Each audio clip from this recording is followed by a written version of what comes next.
കാര്യം ചിന്തിക്കാനുള്ളത്, കേരളം ഇന്ന് എത്രത്തോളം മാറിക്കഴിഞ്ഞു എന്നുണ്ട്. നിങ്ങൾക്ക് നന്നായിട്ട് അറിയാമായിരിക്കും. മഹാകവി ചങ്ങമ്പുഴ, അദ്ദേഹത്തിന്റെ ഒരു വരിയാണ്, എവിടെ തിരിഞ്ഞൊന്ന് നോക്കിയാലും അവിടെല്ലാം പൂത്ത മരങ്ങൾ മാത്രം. ഒത്തിരി പേരത് പല ഇതിലും കണ്ടു കാണും. പക്ഷെ ഇപ്പോ നമ്മൾ അതിനെ എന്താ പറയാൻ പറ്റുക? എവിടെ തിരിഞ്ഞൊന്ന് നോക്കിയാലും അവിടെയെല്ലാം കൊലയും അക്രമവും ലഹരിയും മാത്രം. അല്ലേ? ഞാൻ പറഞ്ഞത് അതല്ലേ ശരി? എവിടെയാണ് അതില്ലാത്തത്? അതില്ലാത്ത ഏതെങ്കിലും ഒരു രംഗം ചൂണ്ടിക്കാണിച്ചു തരാൻ എൻ്റെ മുന്നിൽ ഇരിക്കുന്നവർക്ക് കഴിയും? ഇപ്പൊ രാവിലെ പത്രം എടുത്ത് നിവർത്ത് നോക്കാൻ നമുക്ക് പേടിയാണ്. കാരണം ആരാണ് അന്ന് അക്രമത്തിന് ഇരയായതെന്ന് നമുക്ക് ചിന്തിക്കാൻ പോലും കഴിയില്ല. വനിതാ ദിനത്തിൽ നമ്മൾ വളരെ പ്രൗഢിയോടുകൂടി വനിതകൾ വളരെ മുന്നിലാണ്, നമ്മളെല്ലാ കാര്യവും വളരെ ഇതായിട്ട് ചെയ്യുന്നുണ്ട് എന്ന് പറയുമ്പോഴും ഏതെങ്കിലും ഒരു അമ്മയിൽ നിന്ന് വന്ന മക്കൾ തന്നെയാണ് ഇങ്ങനെയുള്ള കാര്യങ്ങൾ ചെയ്യുന്നതെന്നും വളരെ വേദനയോടുകൂടി നമുക്ക് ഓർക്കേണ്ടി വരും. ഒരാഴ്ചയ്ക്ക് മുമ്പ് അമ്മയെയും സ്വന്തം സഹോദരനെയും അച്ഛന്റെ സഹോദരനെയും സഹോദരിയെയും എല്ലാം 5 പേരെ 2 മണിക്കൂർ കൊണ്ട് ഒരു കുട്ടി, വെഞ്ഞാറമൂടിലെ അഫാൻ, ഒരു 2 മണിക്കൂർ കൊണ്ട്, എന്നിട്ട് സ്വന്തമായി ഓട്ടോയിൽ കയറി പോലീസ് സ്റ്റേഷനിൽ എത്തുകയായിരുന്നു. അത്രയ്ക്ക് മനസ്സിന് ദൃഢത ഇപ്പോഴത്തെ ജനറേഷനുണ്ട്. നമ്മളൊന്ന് ആലോചിച്ച് നോക്കിയാൽ, നമ്മളെല്ലാം പഠിച്ചിരുന്ന സമയത്ത് നമ്മൾ അങ്ങോട്ടും ഇങ്ങോട്ടും അടികൂടി, പക്ഷെ നമ്മൾ അടി കൊടുത്താൽ ഒരു പരിക്ക് പറ്റിയെന്ന് കണ്ടു കഴിഞ്ഞാൽ പിന്നെ അതിനെ സോൾവ് ചെയ്യാനായിരിക്കും നമ്മൾ ശ്രമിക്കുക, ഇല്ലേ? നമുക്കങ്ങ് ഭയങ്കര വിഷമവും, പിന്നെ നമ്മൾ എന്തിനാണ് അടികൂടിയതെന്ന് പോലും ഓർക്കൂല. നമ്മളൊക്കെ പഠിച്ചിരുന്ന സമയത്ത് മരത്തിന്റെ മൂട്ടില് നിശബ്ദ പ്രണയങ്ങളും സമരങ്ങൾ നടക്കുമ്പോൾ ഉറക്കെ സിന്ദാബാദ് വിളിച്ചും കൊണ്ടുള്ള സമരങ്ങൾ. പക്ഷെ കുറച്ച് കഴിയുമ്പോൾ അതെല്ലാം കൂട്ടുകാരുടെ മരച്ചോട്ടിലുള്ള ഒത്തുകൂടലിൽ അതെല്ലാം അങ്ങ് പോകും. പക്ഷെ ഇന്ന് അങ്ങനെയല്ല സമൂഹം. ആ സമൂഹത്തിന്റെ മാറ്റം അത് നമ്മൾ അമ്മമാർ ഉൾക്കൊണ്ട് മുന്നോട്ട് പോയാലേ മതി. ഇതിനെന്തെങ്കിലും ഒരു മാറ്റം ഉണ്ടാവണമെങ്കിൽ ഞാനും നിങ്ങളും ഉൾപ്പെടെയുള്ള അമ്മമാർ ചിന്തിച്ചാൽ മാത്രമേ വളരെ കുറച്ചെങ്കിലും അതിനൊരു ചേഞ്ച് ഉണ്ടാവുകയുള്ളൂ.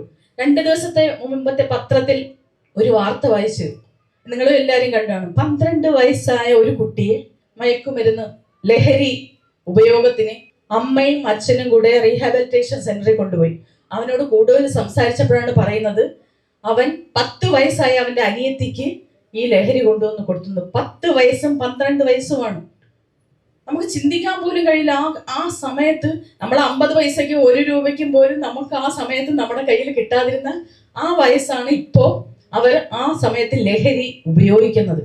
അപ്പൊ അതിൽ നിന്ന് നമ്മൾ മനസ്സിലാക്കണം, ലഹരി എന്തുമാത്രം നമ്മുടെ സമൂഹത്തെ നശിപ്പിക്കാനായിട്ട് ഇറങ്ങിക്കഴിഞ്ഞു. നമുക്ക് മനസ്സിലാവും, ഭരണ സംവിധാനം കൊണ്ട് മാത്രം നമ്മുടെ കുട്ടികളെ നമുക്ക് രക്ഷിച്ചെടുക്കാൻ പറ്റില്ലെന്ന്. അതിന് ഓരോ അമ്മമാരും കണ്ണും കാതും മനസ്സും തുറന്നുകൊണ്ടിരുന്നാൽ മാത്രമേ നമ്മുടെ കുട്ടികളെ നമുക്ക് രക്ഷിച്ചെടുക്കാൻ പറ്റുള്ളൂ. ഞാൻ കൗൺസിലറായിരുന്ന സമയത്തുണ്ടായ ഒരു അനുഭവം വരാം. ഒരു സ്കൂളിൽ നിന്ന് വിളിച്ചു, ഒരു 8 വയസ്സായ കുട്ടിയുടെ, 8ാം ക്ലാസ്സിൽ പഠിക്കുന്ന കുട്ടിയുടെ ബാഗിൽ നിന്ന് അവര് മയക്കുമരുന്ന്, സ്കൂൾ അധികൃതർ, കൂട്ടുകാർ കണ്ട് സ്കൂൾ അധികൃതരോട് പറഞ്ഞു, ബാഗോട് കൂടി പോലീസ് സ്റ്റേഷനിൽ എത്തിച്ചു. അങ്ങനെ പോലീസ് അച്ഛനും അമ്മയും വിളിച്ചു. അച്ഛനും അമ്മയും വിളിച്ചപ്പോൾ എന്താ കാര്യം, അത് മോന്റെ ബാഗിൽ നിന്ന് ഇങ്ങനെ ഒരു ഇത്.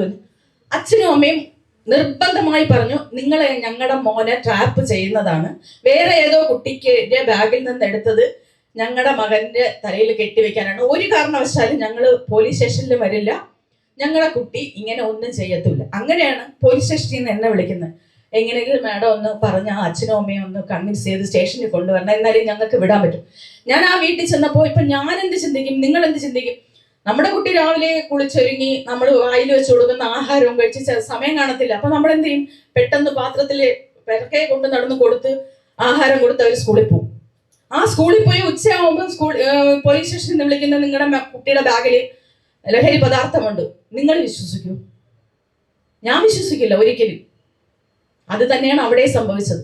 അവസാനം ആ അമ്മയെ പറഞ്ഞ് സമ്മതിപ്പിച്ച് പോലീസ് സ്റ്റേഷനിലെത്തി.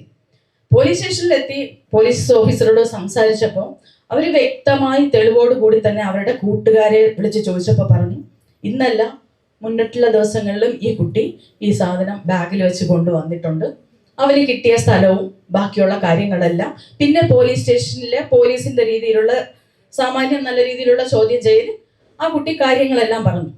പക്ഷെ അപ്പോ ആ അച്ഛൻ്റെയും അമ്മയുടെയും അവസ്ഥ, കാരണം ഒരിക്കലും മനസ്സുകൊണ്ട് അവർക്ക് ഉൾക്കൊള്ളാൻ പറ്റില്ല ഞങ്ങളുടെ കുഞ്ഞുമോൻ ഇത് ഉപയോഗിക്കുന്നുണ്ട് അല്ലെങ്കിൽ കൂട്ടുകാർക്ക് അത് കൊടുക്കുന്നുണ്ടെന്ന്.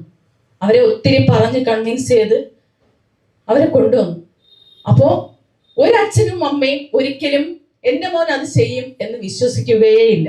ഇപ്പൊ നിങ്ങളായാലും ശരി തന്നെ ഒരിക്കലും നമ്മുടെ കുട്ടി അത് ഉപയോഗിക്കുന്നത് അതിന്റെ ഏറ്റവും അവസാനത്തെ ലെവലിൽ എത്തുമ്പോൾ, കാരണം അവന്റെ പെരുമാറ്റത്തിലും അവന്റെ രീതികളിലും മാറ്റം വന്ന് തുടങ്ങുമ്പോൾ മാത്രമേ, നല്ല മാറ്റം വന്ന് തുടങ്ങുമ്പോൾ മാത്രമേ ഇപ്പോഴത്തെ അമ്മമാർ ശ്രദ്ധിക്കാറുള്ളൂ. ഇപ്പൊ അമ്മമാരെല്ലാം നോക്കിയിരിക്കുന്നത് ഞാൻ ഉൾപ്പെടെ എന്തിനാണെന്ന് നിങ്ങൾക്ക് നന്നായിട്ട് അറിയാം. കൂടുതൽ സമയം നമ്മൾ സോഷ്യൽ മീഡിയയിൽ ചെലവഴിക്കുന്നുണ്ട്. സോഷ്യൽ മീഡിയ ഒരിക്കലും നല്ലതല്ല എന്ന് ഞാൻ പറയില്ല. കാരണം ഞാൻ ഉൾപ്പെടെയുള്ള രാഷ്ട്രീയ പ്രവർത്തകർ ഉൾപ്പെടെയുള്ള സമൂഹം ഏറ്റവും നന്നായി ഉപയോഗിക്കുന്ന പ്ലാറ്റ്ഫോം തന്നെയാണ് സോഷ്യൽ മീഡിയ. പക്ഷേ നമ്മളെ ഒരിക്കലും ഭരിക്കാൻ അതിന് വിട്ടുകൊടുക്കരുത്. നമ്മൾ പറയുന്ന സമയത്ത്, നമുക്ക് ആവശ്യമുള്ള സമയത്ത് മാത്രം ഉപയോഗിക്കുന്ന ഒരു രീതിയിലായിരിക്കണം സോഷ്യൽ മീഡിയ. നമ്മുടെ കുടുംബത്തിനായിരിക്കണം എപ്പോഴും പ്രയോറിറ്റി. ഞാൻ നേരത്തെ പറഞ്ഞ ഒരു കുട്ടിയുടെ കാര്യം പറഞ്ഞു. അത് പോലീസ് സ്റ്റേഷനിൽ കൂടുതൽ സംസാരിച്ച് അച്ഛനും അമ്മയോടും സംസാരിച്ചപ്പോൾ, ആ കുട്ടിയുടെ കൂടെയും സംസാരിച്ചപ്പോൾ ആ കുട്ടി പറഞ്ഞ കാര്യം, അച്ഛൻ ജോലി കഴിഞ്ഞ് വരുമ്പോൾ ശരിക്കും മദ്യം കഴിച്ചിട്ടാണ് വരുന്നത്. അച്ഛൻ എൻ്റെ കാര്യങ്ങളിലൊന്നും ശ്രദ്ധിക്കാറില്ല. അമ്മയുടെ കാര്യങ്ങൾ നോക്കിപ്പോവും.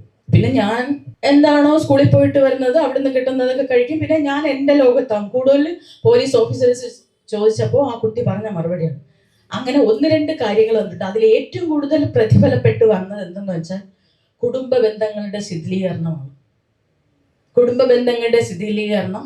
നമ്മളിനി എത്ര ഫോർവേഡാണ്, നമ്മളെ സമൂഹം വളരെ മുന്നോട്ടാണ് എന്ന് ചിന്തിച്ചാലും നമ്മൾ നമ്മളെ മക്കളെ ശ്രദ്ധിച്ചേ മതിയാക്കുകയുള്ളൂ. നമ്മുടെ മക്കൾക്ക് എത്ര കൂട്ടുകാരുണ്ട്, നമ്മുടെ മക്കളുടെ കൂട്ടുകാര് എവിടെ നിന്ന് വരുന്നവരാണ്, അവരുടെ ഫാമിലി എങ്ങനെയാണ്, നമ്മുടെ മക്കൾ ആരെ കൂടെയൊക്കെ കൂട്ടുകൂടുന്നു, അവരറിയാതെ ആഴ്ചയിൽ ഒരിക്കലെങ്കിലും അവരെ ബാഗ്, അവരറിഞ്ഞുകൊണ്ടല്ല, കാരണം എനിക്ക് തോന്നുന്നു നമ്മൾ സസ്പെക്റ്റഡ് ആണെന്ന് അവർക്ക് തോന്നും. നമുക്ക് അമ്മമാർക്കറിയാലോ അവരറിയാതെ എങ്ങനെ അവരെ ബാഗ് നോക്കണമെന്ന്. അങ്ങനെ നമ്മൾ നോക്കുക തന്നെ വേണം. കാരണം ഇപ്പോഴത്തെ സമൂഹത്തിൽ നമ്മൾ നമ്മളെ മക്കളെ രക്ഷിക്കണമെങ്കിൽ ഇങ്ങനെയുള്ള കാര്യങ്ങൾ ചെയ്തേ പറ്റുള്ളൂ. അത് ഞാൻ പറയാൻ കാര്യം, ഏറ്റവും സക്സസ്ഫുൾ ആയിട്ട് പഞ്ചാബ് ഇതുപോലെ മയക്കുമരുന്ന് വളരെ ഉപയോഗം അവിടെ കൂടിയപ്പോൾ കേന്ദ്ര ഗവൺമെന്റിന്റെ സഹായത്തോടു കൂടി പഞ്ചാബിൽ ഒത്തിരി കേന്ദ്രങ്ങൾ ഇതിനു വേണ്ടി സ്ഥാപിച്ചു. അവർക്ക് സമൂഹത്തിലെ ജനങ്ങൾക്ക് ബോധനം കൊടുക്കുന്നതിന് വേണ്ടി. അതിൻ്റെ കൂടെ അവർ ചെയ്ത ഒരു കാര്യമാണ് അമ്മമാർക്കുള്ള ബോധവൽക്കരണ ക്ലാസ്. കാരണം ഒരു കുട്ടിയുടെ മാറ്റം ഏറ്റവും പെട്ടെന്ന് അറിയാൻ പറ്റുന്നത് അമ്മമാർക്കാണ്. കാരണം അവരുടെ ഭക്ഷണത്തിൽ വരുന്ന മാറ്റം, അവരുടെ പെരുമാറ്റത്തിൽ വരുന്ന മാറ്റം, അവരുടെ ജീവിതശൈലിയിൽ വരുന്ന മാറ്റം, അത് പെട്ടെന്ന് മനസ്സിലാക്കുന്നത് അമ്മയെക്കാളും വലിയ ഒരാൾ ഇല്ല. അവർക്കൊരു തളർച്ച വന്നാൽ തലചായ്ക്കാനും, അവർക്കൊരു വിഷമം വന്നാൽ അവരെ കൂടെ നിൽക്കുന്നത്, അത് ആണിനായാലും പെണ്ണിനായാലും അമ്മ തന്നെയാണ്. അതുപോലെ അവർക്ക് വരുന്ന ഒരു ചേഞ്ചും പെട്ടെന്ന് മനസ്സിലാകുന്നത് അമ്മമാർക്കാണ്.